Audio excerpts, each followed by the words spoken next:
That's the website for Matt Smith and his organization, PreventionFocus.org. In the documentary that WNED-TV produced, the producers here, Lynn Bader, you met a young man named Ryan. Ryan's here with us. And Ryan, where are you from? DPU. And in the documentary, you talk about the fact that at age 12, you started to smoke pot. Yeah. How important is it that a young man like yourself is influenced by peers? Was it something that they pushed you into? Did you want to do it? How did it start? Yeah, to be completely honest, peer pressure is probably the main reason why I started getting into drugs and smoking weed and drinking and all that stuff. The first time I did smoke weed, my friend, I remember he would always push me, oh, come on, just try it, you know, it's fun, you know, just try it, just a little bit. And I always would tell him no and turn him down. And then one day, you know, I'm not sure what it was exactly, but he asked me, and I just said, you know, what the heck, why not? I might as well give it a shot. And it led to other drugs along the way. Yeah, and very, very quickly too. Like within the course of maybe a year, not even, I was using like harder drugs like Lortabs and Xanax and Opana and stuff. Now, Ryan, you say that you're clean, that you're done with this? Yes. How does that feel? It's one of the greatest feelings you can ever have. Because you were in jail. Your parents actually pressed charges against you. Yeah. And that was one of the worst feelings I could ever have. And I remember times like those when the feeling of sitting in jail, knowing your parents didn't even want to bring you home because you're getting high and you're not the same kid. And it changed me completely. And it changed everybody around me. It's a family disease, it really is.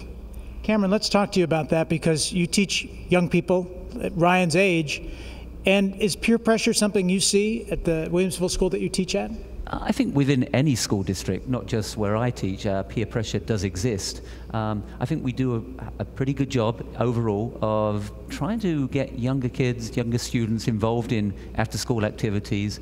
And I know we always fight to make these available to the younger students, but I think that's very, very important to make sure that they have an outlet within a club, within school or outside of school, where they can go and spend time with positive peers.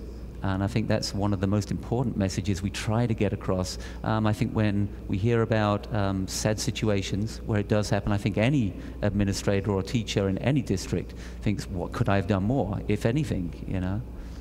You know, when I was young, when I was Ryan's age, it was all about drinking, it seemed. You know, that was the pressure. You know, who's going to have their first beer, or who's going to do their first shot of whiskey, or you know, drinking seemed to be more the issue. Even though pot was certainly prevalent back in the 70s. Is that still an issue too, is drinking? And talk to us about the gateway, and maybe Matt can fill us in, well, but what do you see? I mean, there is that element that does come up in conversation. But what we try to do is really to stress to kids, to empower them to make better decisions, because we like to stress the positives, even with regards to tobacco. 80% of people do not smoke tobacco. So rather than putting on the other flip side, we try and empower them to make better decisions for themselves. And statistically speaking, if you don't go with alcohol, you're actually in the majority. So I think we try to try to get the message across, rather than listening to the people who do talk about it, trying to get them to listen to the ones who don't. And Matt, we talk about gateway drugs, and are cigarettes the beginning of that? Well, I mean, the science is mixed on that, and that's always a theory that's been in discussion for a long time. I mean, certainly if you learn how to smoke a cigarette, you've learned how to also take other substances, and therefore there's an inherent danger in that. But I think what Cameron just touched about is really, really, really important. People tend to do what they feel is normal and what is acceptable within their group. And we need to make sure that people realize and understand that most people don't do drugs. Most people don't condone drug abuse. And that's a message that sometimes get lost when we're attempting to sound the alarm about issues, which are very, very important. Sometimes we can inadvertently give the wrong message that everybody's doing it, and we know that really is not true. Lynn Bader, you're the producer of the WNED documentary, and you and your team did a great job. You want to add some personal thoughts on this? Yeah, as I hear the conversation talking, I first came up with one thought, then two, now three, but I'll try to make them quick. Number one, Ryan, you said, so now you're done. Ryan isn't done. And he knows that. And it's interesting because earlier, before this taping, he and I were talking about what he does now to continue to stay clean. And it will probably be a lifelong effort for him. And that's why these drugs are so dangerous, because the ability to stay clean and keep that voice from coming back is so difficult to do. So as we talk about prevention and focus on that in this program, prevention is the key, not starting is the key. Number two, what I learned in my research is that there are gateway drugs like alcohol and marijuana and things like that. But now these pills, they're passing the gateway. They're becoming the first thing kids try because they're so easy to access. And then third, I would say that this is a problem. Taking a pill, like Nick said in the documentary, is something that's, not a scary thing to do. And I think that's why kids may not view this as dangerous as it is. Because they see their parents take it, or they feel maybe because a doctor prescribes it, Absolutely. Even though it gives a high reaction. Right. Yet at the same time, Right. If somebody has terrible pain, you may need these drugs. You may.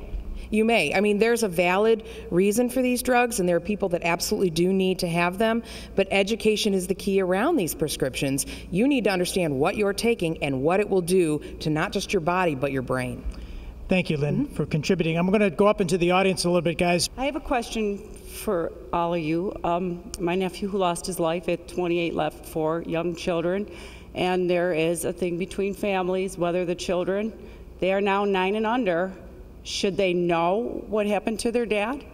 There's two sides to the family, and, do you hide it? Do you let it out? I mean, what do you do? Kids know and they hear and they find out things anyway.